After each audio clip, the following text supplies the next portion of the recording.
तो जय हिंद साथियों, का हमारे भोजपुरी समाज में इस तरह के गाने आए मैं उस पर चर्चा ना करूं ये कहां से हो सकता है। वो भी सुपरस्टार गोलू गोल्ड और पुनीता प्रिया का, जो कि भोजपुरी में इस साल छठ में बवाल मचाने वाला गाना है। कौन सा गाना है, किस यूट्यूब चैनल पर रिलीज किया गया है, कैसे देख सकते हैं आप लोग उस गाने को, सब कुछ इस वीडियो बताऊंगा। लेकिन उससे पहले आप लोग ये वीडियो क्लिप देख लीजिए।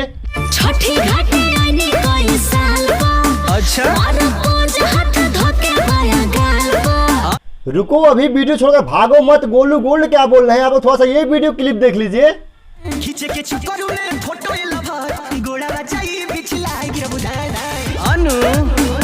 तो जी हाँ, नमस्कार साथियों, गोलू गोल्ड का यही गाना आया है जो कि सारेगामा हम भोजपुरी के ऑफिशियली यूट्यूब चैनल पे आया है, जो कि अपने आप में एक ब्रांड सॉन्ग है। अगर आप भोजपुरी सुनते हैं, भोजपुरी देखते हैं, तो उस गाने को एक बार जरूर सुनिएगा, क्योंकि सारेगामा हम भोजपुरी के ऑफिशियली यूट्यूब के चैनल की तरह कोई और कंपनी नहीं बना सकता है जो कि वीडियो सारेगामा हम भोजपुरी बनाता है, वैसा वीडियो कोई और नहीं बना सकता है। इस बात को मैं गारंटी के साथ बोलता हूँ। और सारेगामा हम भोजपुरी पे जितने भी गाने आते हैं ट्रेंड करते हैं, लेकिन ये गाना ट्रेंड नहीं किया है। 17 घंटे में मात्र 500 व्यूज आया है। हालांकि सारेगामा हम भोजपुरी के ऑफिशियली यूट्यूब चैनल पे नहीं आया है, जो कि मेन चैनल है, उसके छोटे चैनल पे आया है, जो कि अभी शुरुआत हुआ है उस पर आया है, लेकिन उस पर व्यूज नहीं आया है। अगर वही बड़े चैनल पे आता तो उस पर लाखों और मिलियन व्यूज अब तक आ चुके होते हैं। लेकिन साथियों, बहुत ही बेहतरीन गाना है, तो मैं डिस्क्रिप्शन में लिंक दे रहा हूं, आप लोग सुन लीजिए। मैं कई बार कमेंट में यार जय हिंद से शुरुआत करता हूं, लेकिन कमेंट बॉक्स में कोई जय हिंद नहीं लिखता है। मुझे आशा है कि आप कमेंट में जय हिंद जरूर लिखेंगे और जय छठी मैया जरूर लिखेंगे। और आप लोग उस गाने को सुनिए, डिस्क्रिप्शन में लिंक है। तो फिर मिलेंगे नेक्स्ट वीडियो में। जय हिंद, वंदे मातरम।